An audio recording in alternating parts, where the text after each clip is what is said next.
Good morning, Master Educators from California. I'm really excited to see you guys here.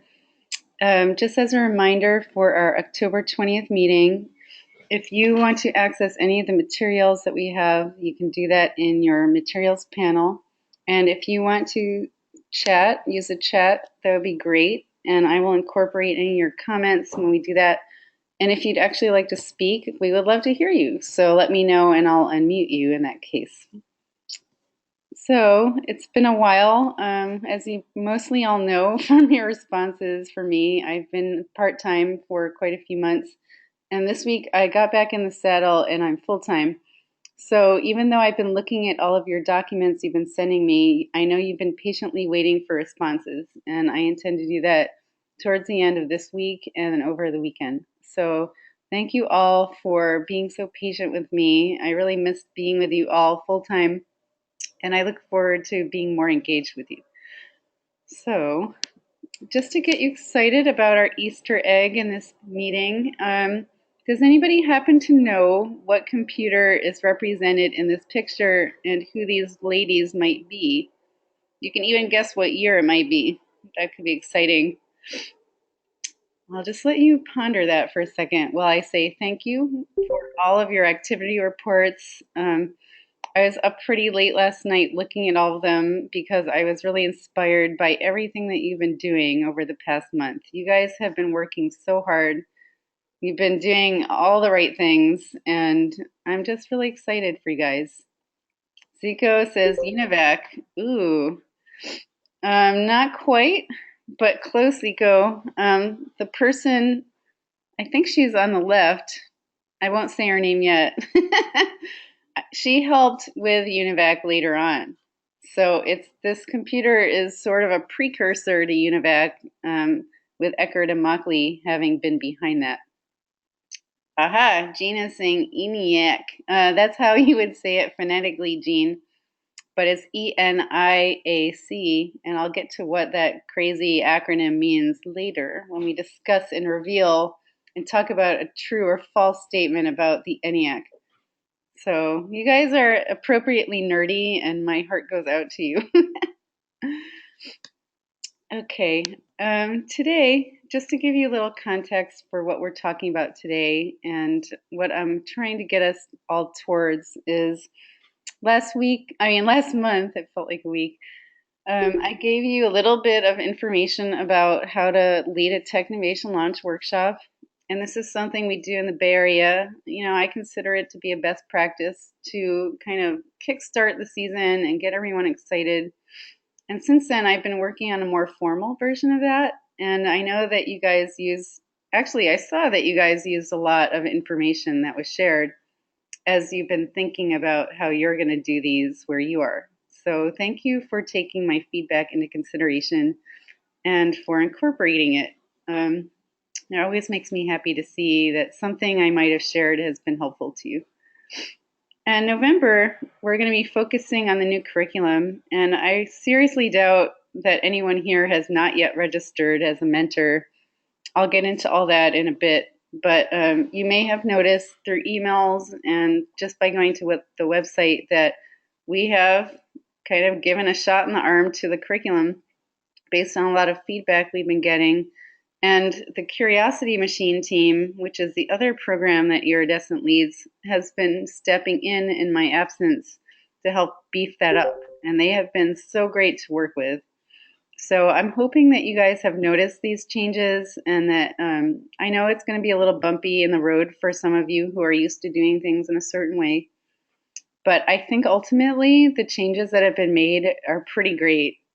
And I'm so excited to be able to share those with you.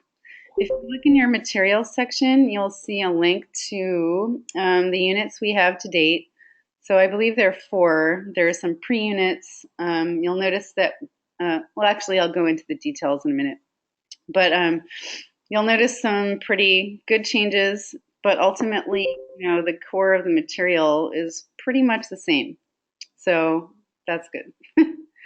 And one thing that I'd love to do, because you guys have shown yourselves to be really great, is to take some of your best practices and make them known a little more broadly to all of the mentors. We won't necessarily name you by name, but I would love to build a library of activities that you guys are using that we haven't thought of, that you guys have thought of, and share those so that everybody can benefit from your expertise. And that really goes back to my intention of creating a personal or a professional learning network that we can all contribute to and take from. So today, while I have your ears, eyes, I'm going to talk about some announcements. Actually, there's a lot of them. And I'm realizing as I'm going through this process with you guys that a lot of the stuff we're doing, we're kind of front loading. We're taking a lot of theory, we're planning out a lot of stuff. In the upcoming months, you guys are going to be executing on those ideas. So I'm not probably going to be asking you to do as much as I have because I know that you're going to be incredibly busy once the season starts. So just a side note on that. So there's lots of updates and announcements. A lot of materials are being created by the team and by you. And I'm absorbing all of that right now. And I'm in a really good place to give you guys lots of feedback about trends I'm seeing. Some of them are great. I've hardly seen anything that I feel like is out of line or out of alignment with what we do. And I'm so excited. And it's confirming, my knowledge that you guys have a really solid understanding and grasp of your audiences and that you're taking our materials and adapting them in ways that I think are great. So we'll give you some examples of that. Another thing I did was take the information about the launch ideas. Part A was brainstorming a problem in the community. Part B was App Inventor. Since some of you have actually led launch workshops, I've taken information about what worked well for you guys, adapted it, and created a version of the launch workshop kit, which you can also access in the materials, or I'll be emailing it after too. Another thing that we created in the meantime, or I did, was information for parents, because some of you said that getting parents on board was not the easiest. So we'll talk about that in just a little bit. And then just talking about, I've learned also a little bit more about, the amount of money that Technovation will be able to provide to you in addition to your stipends. Remember that your stipends are for you, $2,000 over 2 years. But we also realize that you're going to have some costs for printing, for transportation, for this and that. So I'm going to review those expectations based on some of the stuff that I've been seeing. One person here is wondering if there's a sound issue. So I'm just going to ask you guys again to respond in the chat if you can all hear me so that we can determine whether that might be something on her computer's part or mine. Could you guys let me know in the chat if you can hear me? Okay, perfect. All right. Another time for coffee. So thank you. Okay. So first, we have a great announcement to make. We partnered with Google's Made with Code and UN Women to launch the season, and we saw a huge spike in registrations during that event. We also actually had another Twitter event, like another cool event that we tried out yesterday, which was a Twitter party, and we noticed another spike in registrations. So we're learning a lot about what works well. We're trying to keep the excitement and momentum going. If you look at this picture, that is the event with Google's Made with Code. It was a citizens event. And the girl who's to the left of the woman on stage at the mic is actually in a finalist team last year called New Dork. And they created a cool app. They didn't quite win, but they made it to the finals. And it's just exciting to see the girls who took part sharing the stage with Google Made with Code. Zico asks, is that Priyanka Chopra? And to be honest, Zico, I don't know her name off the bat, but I could find out for you. Yeah, the one in the center. I'm not sure, but I'll find out. So that was exciting for us. Some of the things Oh, hi, Dorcas. I see your comment. It seems like others are able to get sound, so I'm thinking that the problem may lay in your laptop or whichever device you're using. So I'm sorry about that. If you could play around a little bit with your settings, I think that might help. All right. Zika says she's a very famous Indian actress. Wow. Okay, that is cool. I did not know. So, um, if that's the case, then I think it's really cool that people outside of the technology industry are kind of endorsing what our girls in this program are doing. So that is really cool. So what's new about the 2017 season and kind of links back to the UN, Women in UN, sorry, UN Women, is that we're trying to align the kinds of problems our teams are solving this year with some identified sustainable development goals. And we initially had on the website that we're focusing on poverty, environment, peace, and equality. And we've also added two. So I just wanted to alert you to that and bring that to your attention. So we've added health and education. And there's actually a link that I don't have here, but you can Google UN Sustainable Development Goals. There are 17 of them overall. And these are the six that we're now going to be focusing on. And I would also like to note that in the environment category, there's potentially three SDGs that fit in that. One is climate change, the other is life on land, and the other is life below water or in water. So there's actually almost seven if you really look at it that way. So a lot of us have been getting questions like, if my team doesn't focus on one of these areas, what's going to happen? Can we still do the competition? The answer is yes, the short answer. The longer answer is that they may not get the full points in that category in the rubric. So I would say if you can help change the course of the types of problems your students are interested in solving at this point, if they already started, that is actually not hard to fit them into these categories because they are very broad. So definitely look at these. If you have any questions, let me know. Angie says, that's awesome. Thank you. I personally am very excited about this. I know that getting girls to be interested in using technology really lays at the heart of their interests. So if they want to solve a problem for something like, hey, I need a camp to go to, or something that isn't a sustainable development goal, that's fine. But you're just going to need to tell them that they might not get as high a score when the judges come at their app. That said, there are opportunities to gain extra points. So this year, if you submit a paper prototype picture, if you do certain things, you're going to get a few extra points. So, take that all into consideration. I think next time, I didn't build it into this session now, but I'd really like to talk about the judging rubric with you guys, because I see that as an area that people are going to have a lot of questions about, and that could, you're going to want to go over with your team as soon as you can. So I'm making a note of that.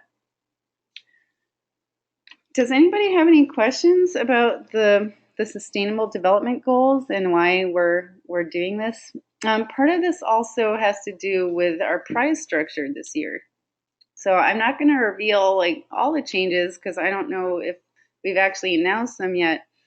But Google is playing a part in helping sponsor our prizes. And so they are also very interested that we choose topics that are kind of in alignment with world issues and things like that. And I think it's also cool because we're going to get our teams to think a little bit more outside of their own lives a little and think about how their problems and solutions are more universally applicable. So I think that's cool.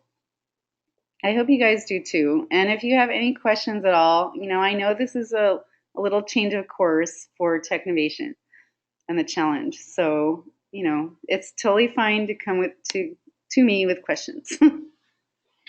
Another thing that you might notice that's different is we're not calling high school and middle school divisions. Um, we're going to be calling them junior and senior divisions. And in the US, junior is like junior high school, which is a lower age group, and senior means, well, senior adult. um, oh, I see a question. Does this automatically push out game developers? I'm wondering, Ubakazi, if you could provide a little more context for your question. Are you talking about the kinds of problems that can be solved in the SDGs? I also see another question. Since Google is endorsing Technovation, actually, I want to clarify that. It's not necessarily endorsing, but they're helping to sponsor certain things. Is it possible to have contact with Google to have some local relationship? Um, I would say that we should, in your question there, Erica, that's a really good one. You should definitely go back to our fundraising webinar. And if you weren't able to see that, we kind of go over, the companies that Technovation as a larger company are working with and people that we have direct relationships with. Where possible, we can try to introduce you to someone on the ground in that area, but Google happens to be a pretty decentralized company. And so, I can't guarantee that we can definitely put you in touch with someone in your area from Google, but let's talk about that offline. I'm seeing lots of other questions, so let me try to get to some of them now. Oh, there's a lot. Okay. Oh, Angie quantified the question Ubakazi had, which was about, does this push out game developers? Meaning, can you do a game for these problems? Sure. Yeah. 2 years ago, in 2015, one of the winners was, or finalists, was a team from Brazil that created a game about solving for the drought in Brazil. So definitely, the solution can be, a game that's an app. That's totally fine. Uh, Grace is saying in Nigeria, many 14-year-olds are in the high school division. We are doing this by age. So we realize that not all the school ages around the world are the same, but we are categorizing teams by age. So if you see the slide in front of you, you'll see that you'll be placed, or teammates will be placed in the junior division if they are under 15 by the date of August 1st, because that is around when our world pitch will be. You'll see if you're between 15 and 18 by August 1st, you'll be placed in the senior division as a teammate. And I should also quantify or qualify that if there's a team with members who are under 15 and some who are over 15, then they're automatically going to be placed in the senior category. That is because we are trying to prevent from older students from qualifying as younger students, and the expectations of judges are that, if you're younger and you're producing a very high level of work, that's great. So we want to be fair to teams that are actually all under 15 and make sure that they're falling into this category. Um, Yeah, so I just wanted to mention that because sometimes we do get teams who are like, oh, I'm turning 15 on a certain date. Which category will I fall in? So we actually made a pretty formal kind of guideline here. So if you have any questions about that at all, that's totally fine. Angie says, girls here finish high school at 16. They go to university at 17. Could they participate? I'm pretty sure, Angie, the answer to that is no, because anyone who has made it to high school, to university or college, is more advanced in the classes they're taking. So, while it's probably not ideal, that's my response for now. If you have any specific questions about that, though, definitely email me or Madhvi and let us know. All right, so moving on because we have a lot of slides and I want to get to your questions. Another thing that we changed, wow, we changed a lot. I need more coffee to keep up. We updated our curriculum this season and about 4 units are ready now. And if you click on the link here, or actually you can't click on it, sorry. If you go to your materials panel, you'll see that I have provided a Google Doc with all of the units up to this date. And we have a 20-week curriculum version for people who need a little bit more time. And I'm sure a lot of people fall into this category because they need help with English as a second language, or they need to gain some computer skills before they start. So we took them into consideration. And, it's always been my feeling that this is like a boot camp. So the more time you can give, the better. And so there's different units. There's like pre-units. You'll see if you want to translate. I don't know what our budgeting situation is for paying for translation, because that can get really expensive. But some regional ambassadors, for example, have said, hey, I have a volunteer who's happy to translate. You can use the link to translate the units we have to date. And I could, oops, does someone need to be unmuted? Okay. Hold on, Dorcas. I just need to get through a little bit of information. If you could write your question in the chat, that would be great. And then if it seems like it's something we need to talk about at length with you unmuted, then I'll definitely unmute you. Sorry about that. Okay, so yes, if you want to translate some or all of the units, that's totally fine with us. Just let us know, let Madhvi and I know. And as I get more units, I will add to this document. The latest that we'll have all of our units will be December. So actually only a month from now, really. So that's great.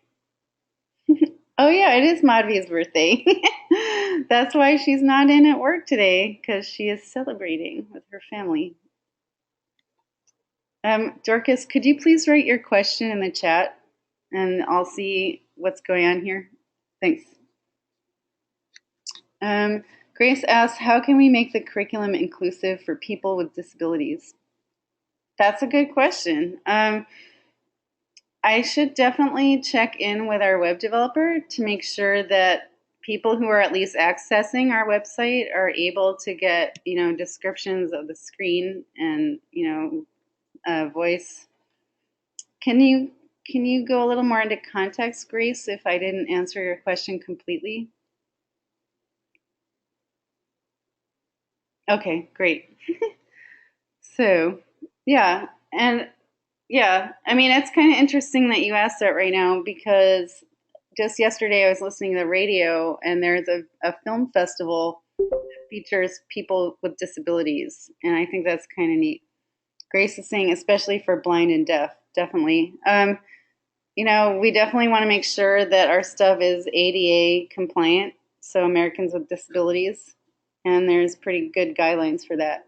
So that's a good question, and I'll ask our team, because we definitely want to make this accessible to as many people as possible.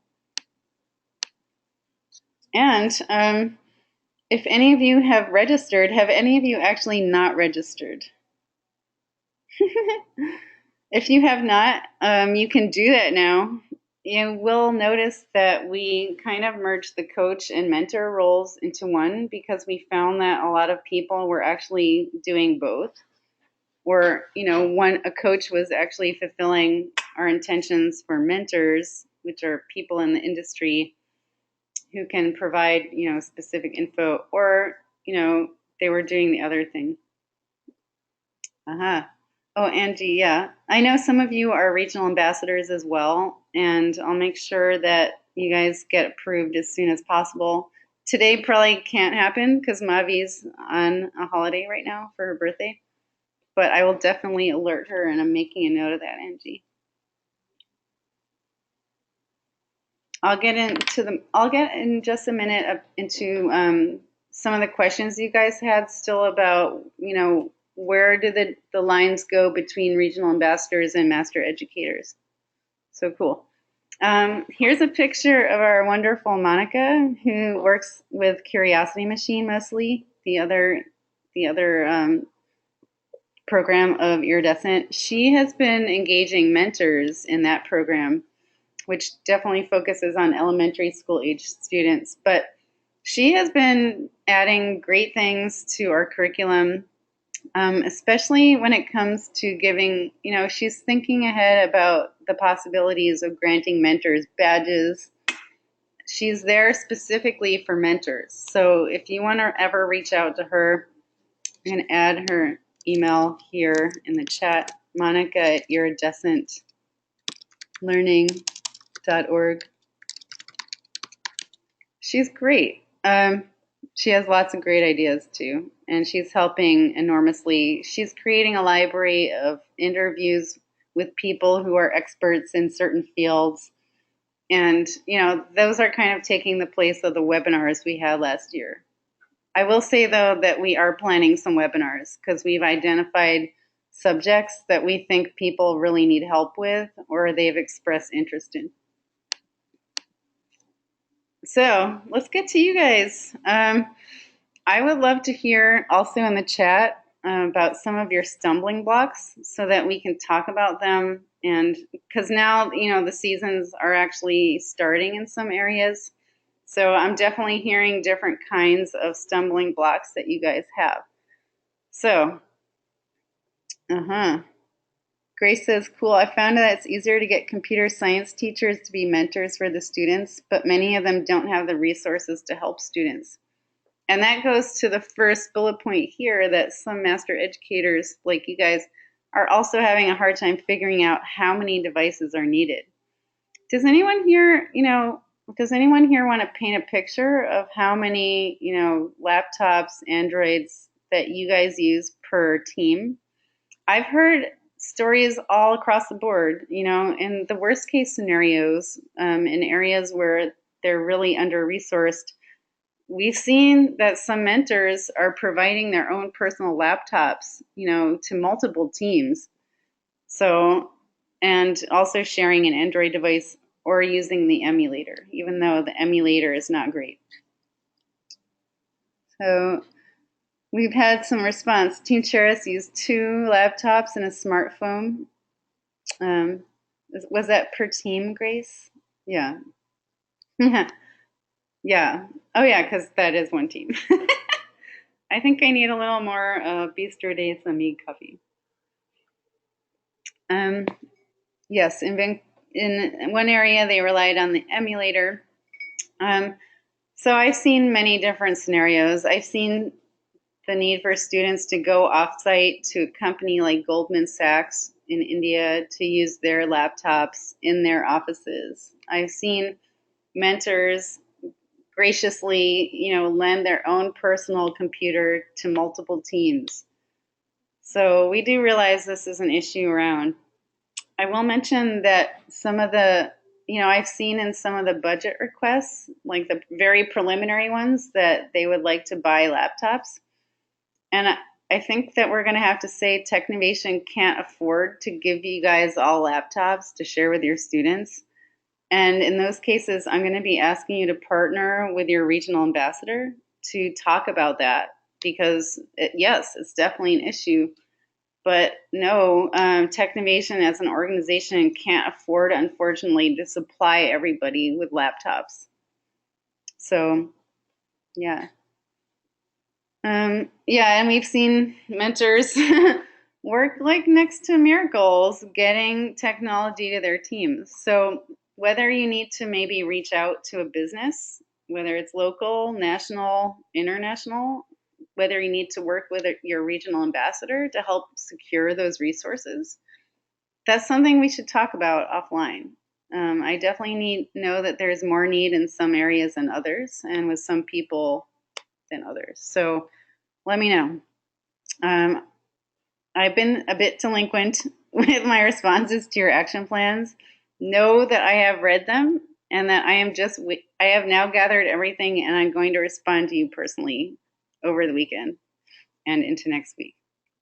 So, yeah. Another point is communicating with younger students who don't have email and don't have their own laptops.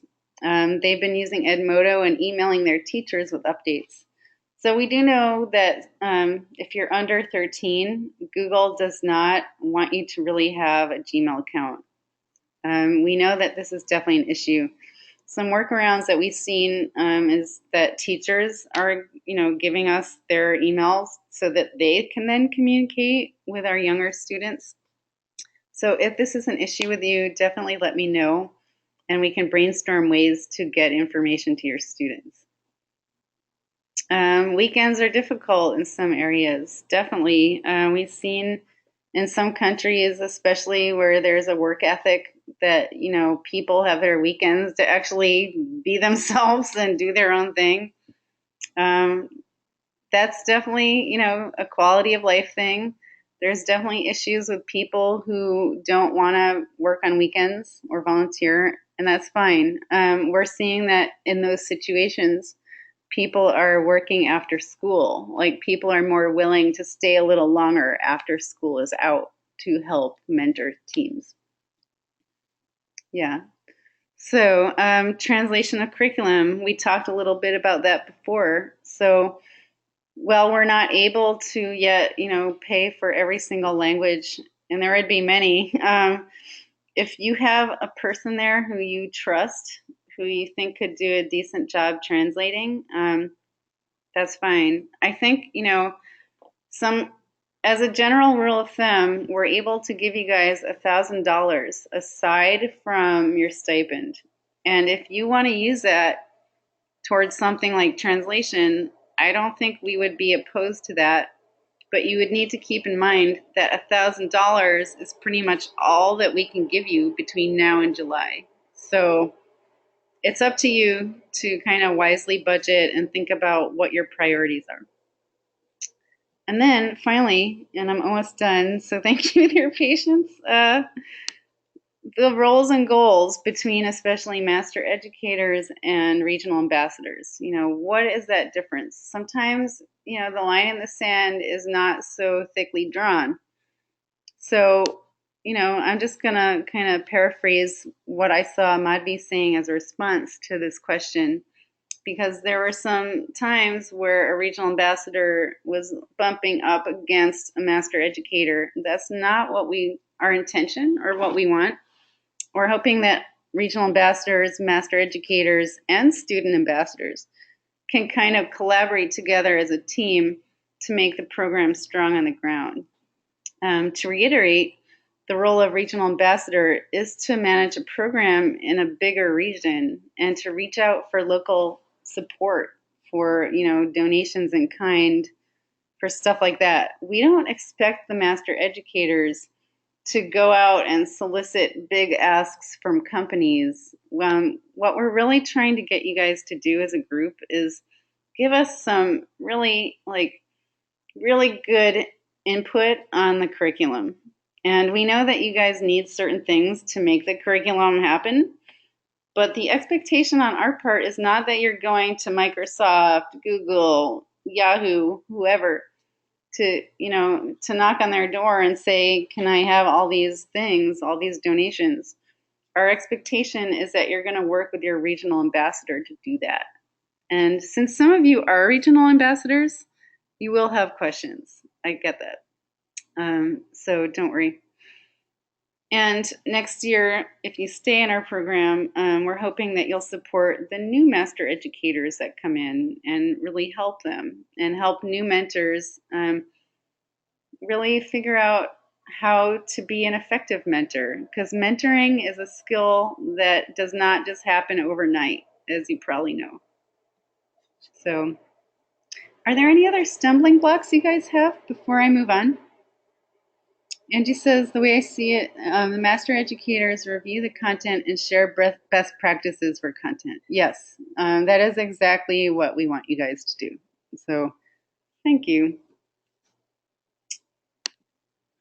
All right. Grace says, I'm planning to organize Technovation Launch Workshop next Saturday, and I currently have a challenge. What is it? The number of students indication interest is high. Indicating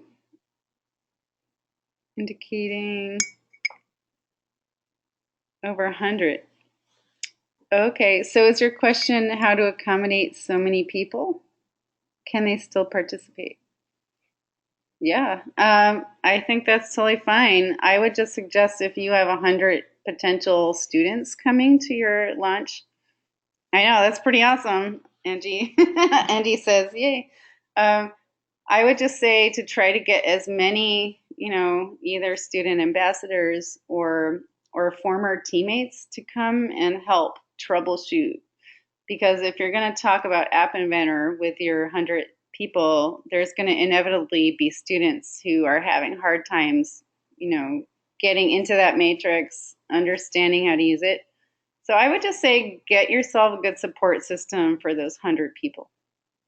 Yeah, that's awesome. We're going to talk about Technovation launch stuff in just a bit.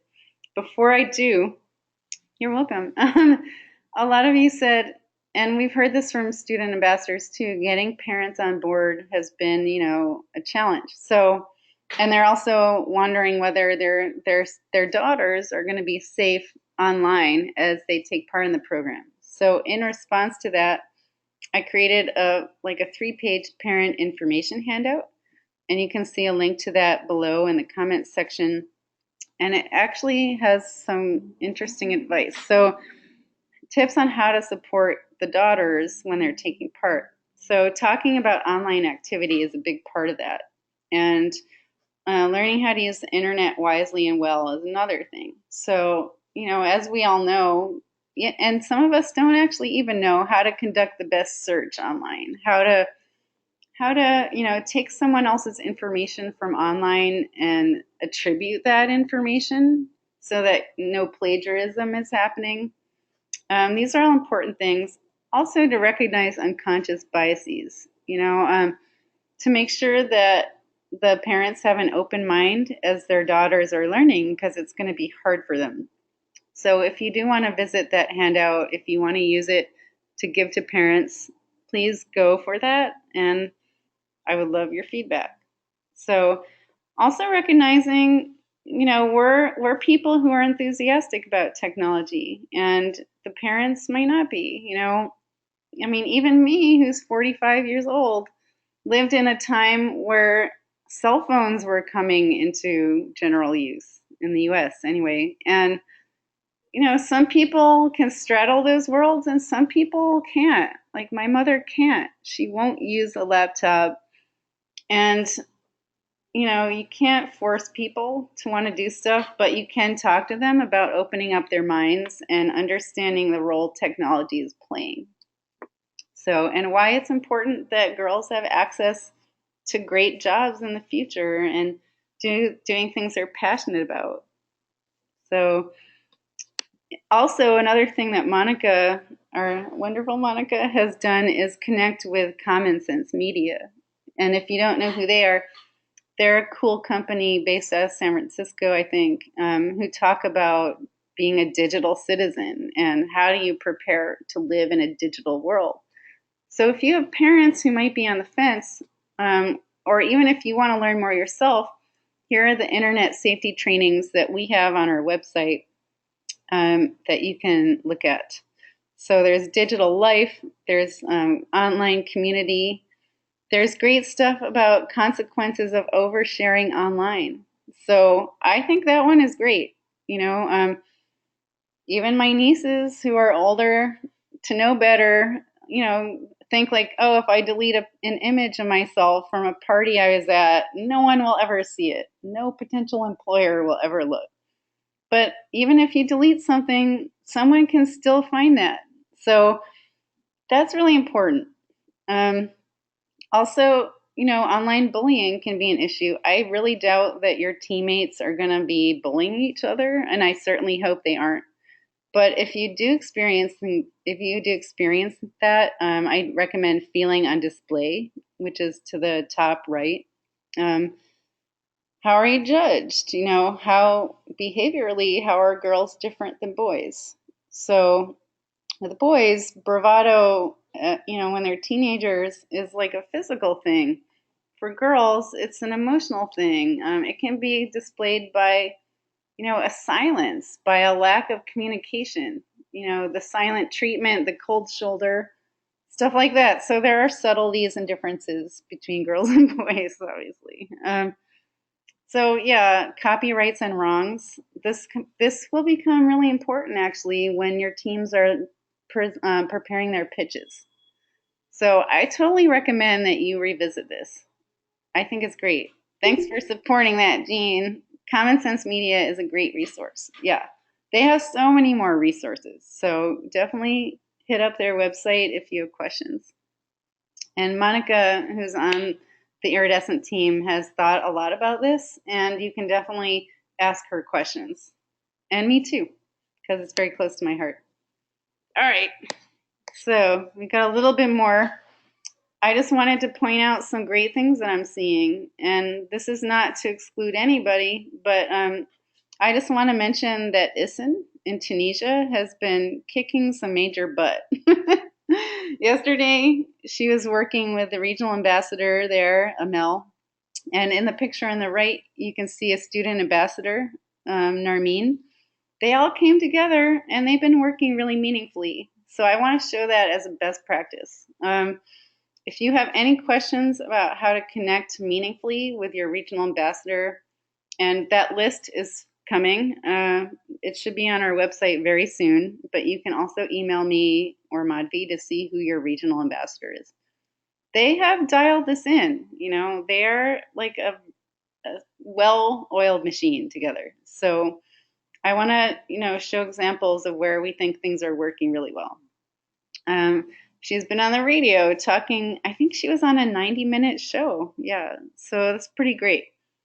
And she also, I think, presented at like a IEEE or, Women in Tech in Engineering event. So a lot of you have been doing things like this. And I just want to acknowledge that we know what you're up to, and your reports are really helping me get this bigger picture. So you guys are great. Australia, one thing they do that I love, if any of you met Janine, who happened to be here in July, who is the regional ambassador in Australia, she has this great thing where, they talk about what is your superhero power. They show girls in technology as superheroes and they create characters for themselves, which is so cool. I have an activity that I'm going to share with you after this that we did with the student ambassadors about how to identify their personal characteristics that make them strong, because sometimes girls, they think about themselves in a negative way, and we're just trying to shift that focus to make them think about themselves in a positive way and to see technology as a positive thing, or their creation of technology. So I love this picture of them with their capes. It's not that expensive to get a piece of paper. You can even use tape to tape the front together, There's ways of doing things that just celebrate how cool they are. I love that. Have any of you guys had some really positive things going on? I couldn't list everybody in this presentation because it would take forever. But Angie says, love it. Can we do it too? Angie, I'll definitely connect you and Janine in Australia to see if you guys can share ideas or get more ideas from Janine and Tim Kemp. Jody Molds is also a master educator.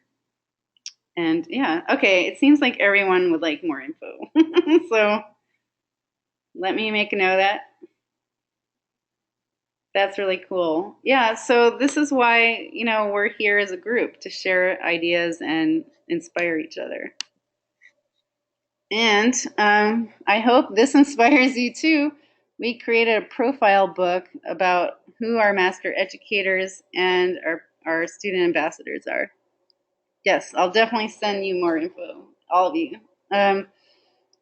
When you look at this presentation, these blue words are actually links.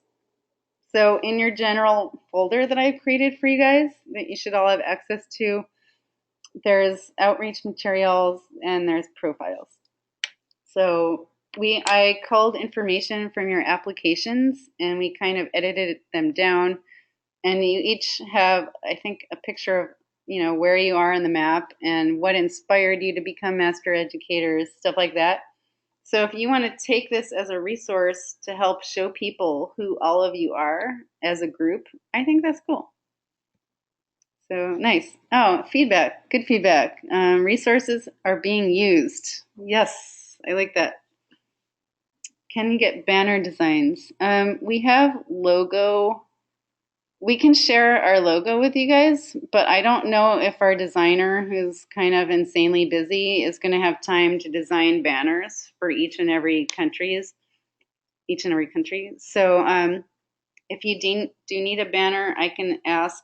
I'm pretty sure the answer is going to be that we don't have the bandwidth to design individual banners with specific, sponsored logos for everybody. Yeah, it's expensive to design banners there. I totally realize that, but we have a team of like two for all of our design needs here at Technovation, which are actually a lot. So my gut feeling is that we're not going to be able to provide you all with your own unique banners, but that you're free to take, the Technovation logo, use our style guide, and create a banner. If you want to use your $1,000 towards making a banner, that is totally up to you. All right. Let me see and check in with our designer. I get the need for a banner. I'm trying to balance our bandwidth to design these things with our resources and your resources. Angie says, question, is the $1,000 for master educators counting the regional final events? Or is the final event the RA's job? Yeah. So the answer to that is we're hoping that the regional ambassadors can help sequester and get those fundings for the final pitch event, because those can end up actually costing quite a bit. That will probably exceed your $1,000 in extra expenses as a master educator. So I would say yes, Angie, you should definitely consider that because outside of the $1,000, because it's going to get expensive. Grace says, I don't quite understand your response to the banner question. My response is not complete or total right now, because this is the first time I've seen a request for banners. I do know that we have a style guide. I do know that we would like for regional ambassadors to actually be dealing with sponsors and stuff like that. So I will ask my team whether we can give you guys like a general banner design where you can add your own things to it. But we really want to control the Technovation branding. And so this is a question I can't answer directly right now, but I will alert my team and I'll try to have a kind of general response for you guys. All right. I mentioned before that I kind of formalized the launch toolkit. This was basically, where the idea for the launch workshop is that it's generally about 4 hours long, though I've seen some different ideas, which I'll share. And the first part is, an introduction to Technovation. What is the program? What is the commitment? And then the brainstorm session about the problems in the communities that students want to solve. And then the app inventor part, or whichever programming language you intend to use. We recommend App Inventor for newbies because it's kind of pretty easy interface. So there is a link to this toolkit, which you can access in the materials panel or in your folders. And it's just a little bit more formal. It hasn't been nicely designed yet by our designer. So you can, either cut and paste from the document I'm sharing. I've already seen like some examples of people. For example, some are just 2 hours long because of time constraints at schools, stuff like that.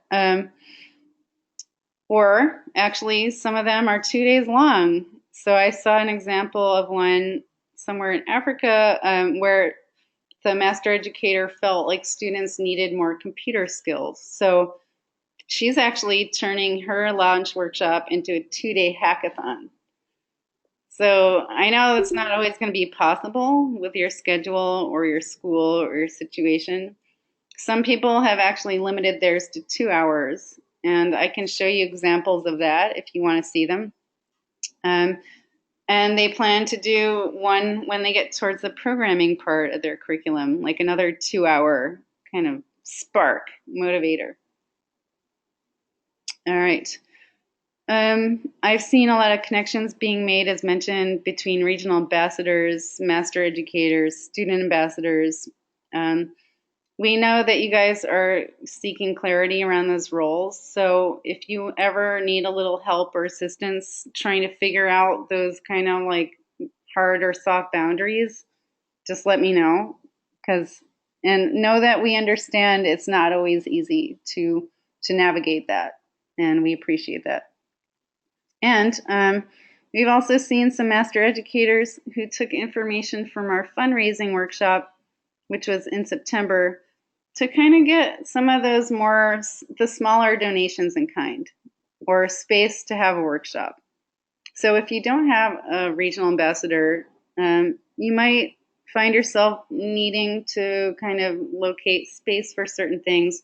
We definitely recommend asking for donations in kind because that's a lot easier for companies to do.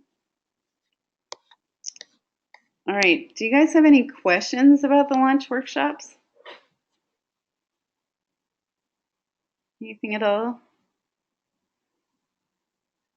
Okay, unless I see any. The timeline, yes. So the timeline that we would like you guys to try and stick to for launch workshops is between now and early January. It can go past January. We've seen instances, where some school systems have a really long break around Christmas or certain holidays. And some teams don't even start till, March, which in my opinion is a little bit would be really stressful. So I recommend definitely launching your workshop before January if possible.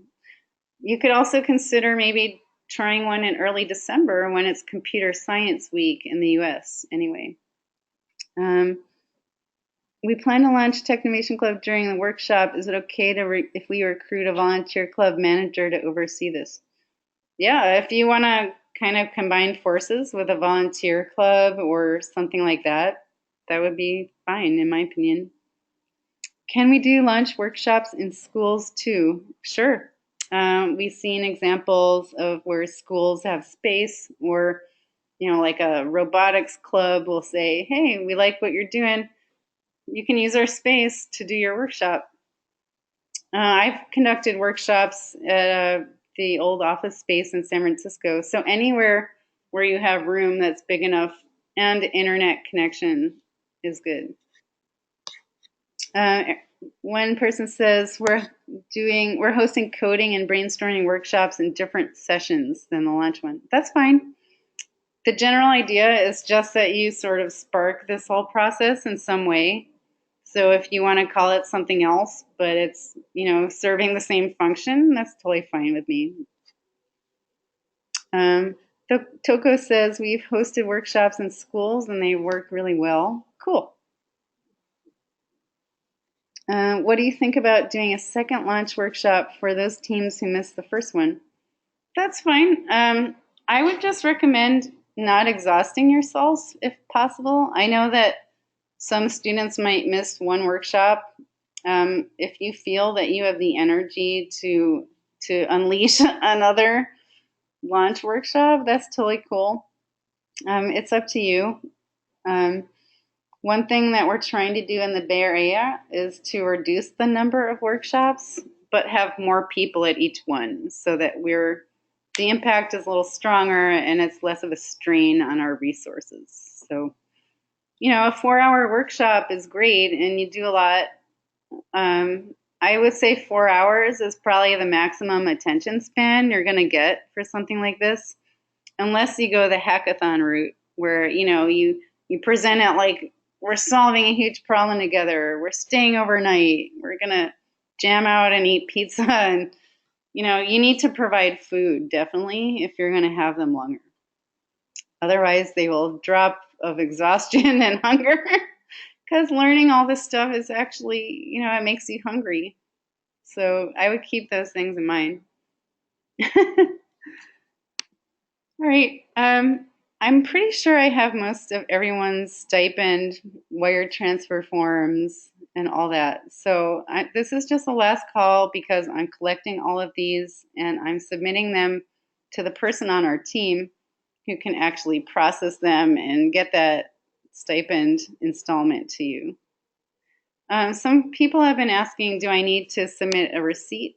And yeah, if you're asking for money or, for your $1,000, the $1,000 is not a given. It's given if you demonstrate the need. So if you're printing flyers, yeah, definitely save receipts and submit them. Anything to this point, I would say either take a picture or get that digital receipt and submit it with your invoice.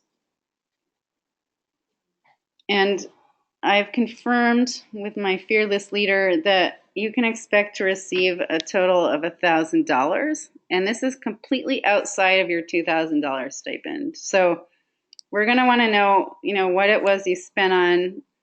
Realistic things that you can expect to be paid is like printing of outreach materials, business cards, reasonable transportation costs.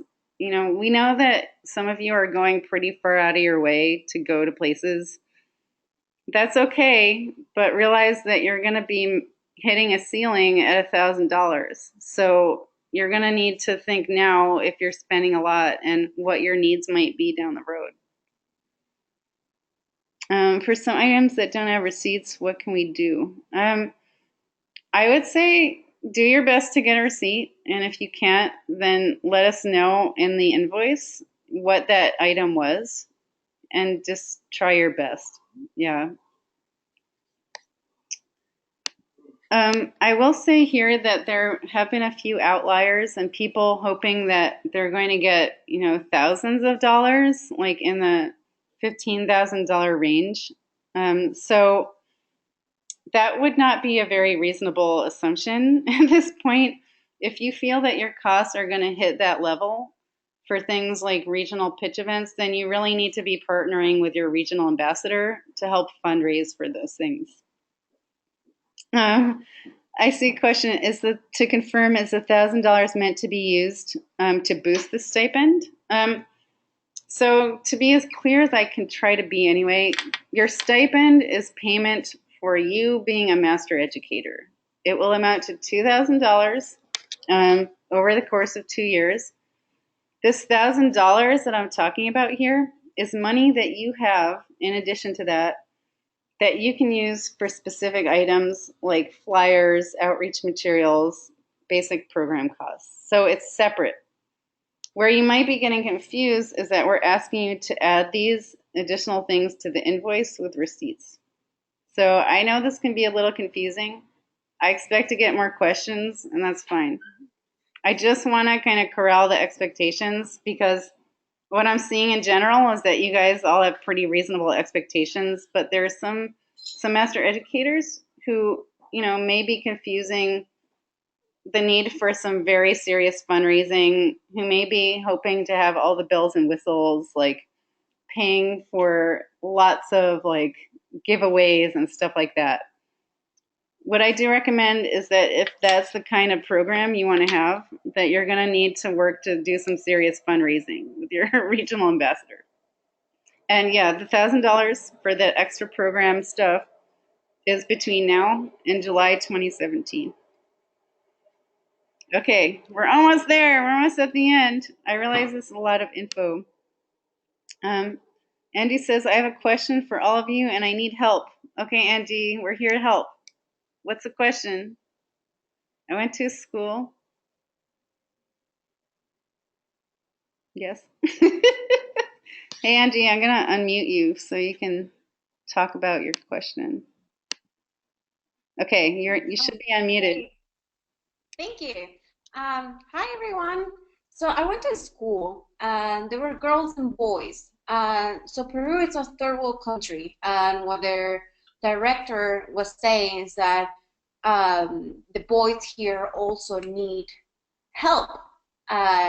They wanted to participate in Technovation too. And I said, like, okay, they can go through the curriculum and everything, but they cannot um, just participate in Technovation because it's meant for girls that are like, well, a population that needs special help. But so this goes every time I go to a school to tell about Technovation. They don't gather all the girls. They just put all the high schoolers in one place, and we have to present Technovation to all of them. So when we are giving out flyers or something, how would you manage not being, like mean to the boys either, right? Because I'm not gonna give them flyers to them, right?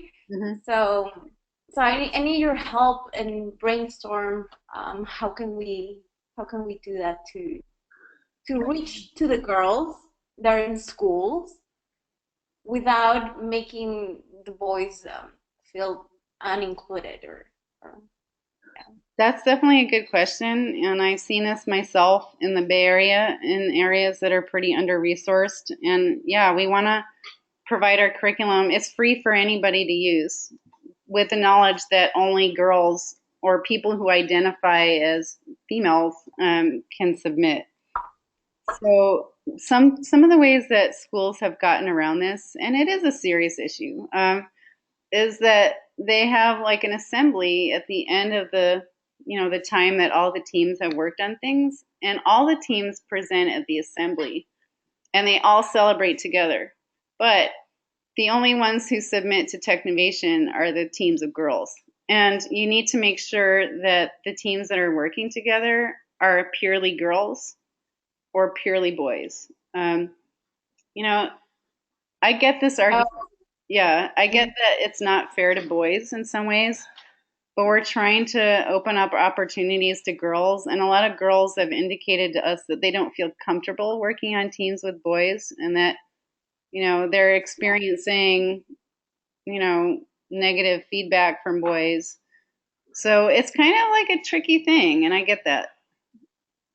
yeah, no, I'm completely pro females in tech and girls in tech. And we do need like a special.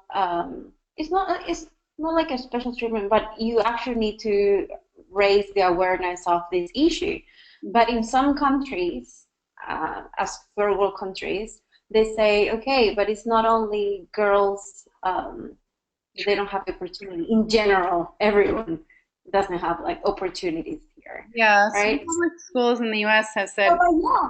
we can't do technovation because it discriminates against boys. And there's even like I forget what that special kind of like provision is at schools, and we should research that because it's definitely something you shouldn't skirt around. And yeah, it's Yeah, yeah, I like the question. I like the answer of just making them all learn the same curriculum, but make them do boys and boys groups and girls yeah, groups. like that's the most clear cut response I can give. And another question is, I tell boys to support girls in developing their apps, but they can't submit.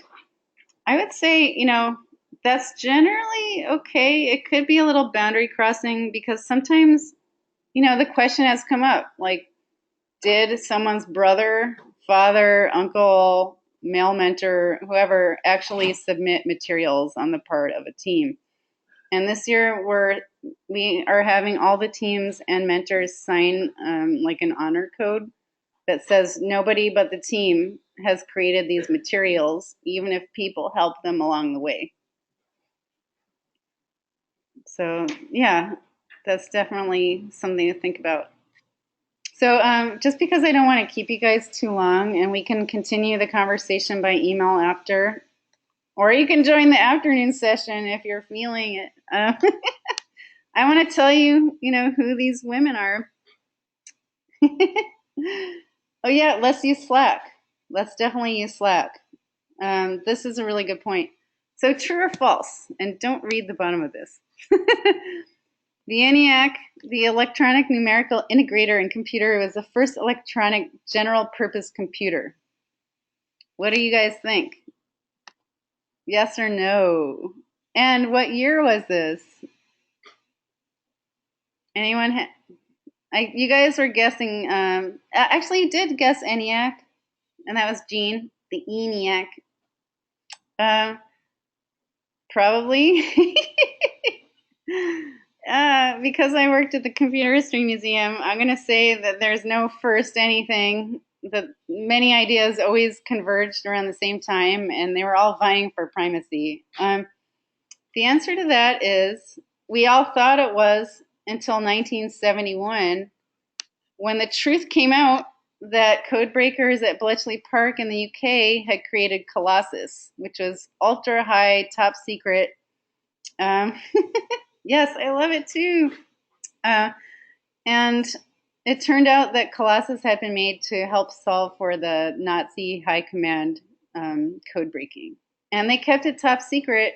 They used parts of Colossus to help create new computers that would help continue code breaking into the Cold War. The US thought we had the first one, and actually women learned how to program it, if you could call, plug board programming. Um, the ENIAC was really slow compared to today's standards. Like at the museum, you'll see a little chip that represents the amount of power that the ENIAC had.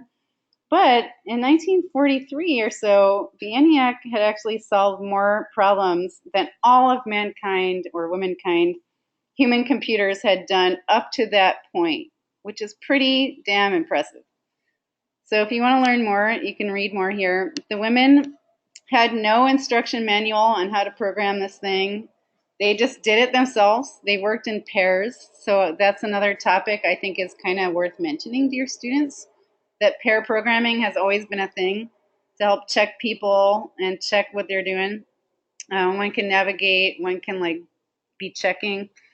These women were never recognized until, maybe 10 years ago or less at the Computer History Museum, where one of them became a fellow. So that's pretty cool. And I was there when she received her award, and it was a great moment for women in computing. And after this, to tie back into your guess about UNIVAC, Gene Bartik helped design UNIVAC's logic circuits. So pretty neat. The original use for this computer was to calculate trajectories in World War II, missile trajectories. So, bye-bye. All right. If any of you have suggestions for the Easter egg next time, definitely let me know. I try to find something that's relevant to that month. December will be like computer science month, so that's good. I also wanted to show you a best practice and get you thinking about the activity I'd like for you guys to do for next time. As ever, I'd like to see your activity reports like 2 days before our meeting, just so I can include cool stuff in the meeting notes. And I took an activity that was shared by Yvette and possibly collaborating with Lorena in Spain about things that you can do to spark the brainstorming process. And the reason why there's a cute little tennis ball with fuzzy eyes here is because the activity that you'll see in the comments is, brainstorm different uses of a tennis ball. So just to get some creative juices flowing, understanding and observing realities from a different point of view, and talking about teamwork from the start, which I think is a great idea. So you can see the activity below in the comment section. Basically, it's, brainstorming, and you just want to be imaginative, have fun. Another variation I've seen of this activity is asking teams to brainstorm how they would get a piano up a building like 12 floors, like a building without an elevator. So just stuff like that. It doesn't have to be necessarily related to technology, but it gets them going into the process, which is really fun. If you want to work in your groups again to share that, you can. I'm not going to require it this time, but I would love to see an example of an activity that Technovation has not given to you guys, but that you decided is a cool activity that you're going to do to get your students excited.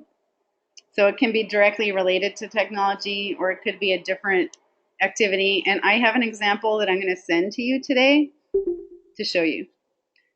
And very quickly, our next meeting is November 17th.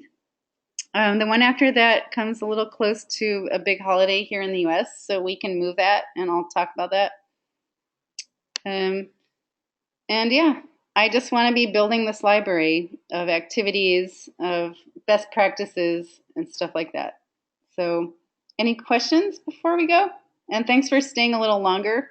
I do appreciate that. I'll try not to go overtime next time. There's just an abundance of information that needed to be shared because so much has been going on. So, with that in mind, I will unmute you all so you can say goodbye. And I look forward to seeing you again in Slack, in email, however, smoke signals, whatever you guys want to do. So you're all unmuted, and if you want to say goodbye, you can. You can expect feedback from the last reports between now and early next week. And my apologies on the delayed response.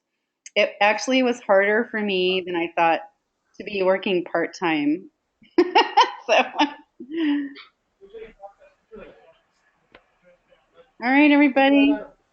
It was so great to see you. I hope that I have some software soon that we can all see each other. All right, everyone. Bye bye. Thank you.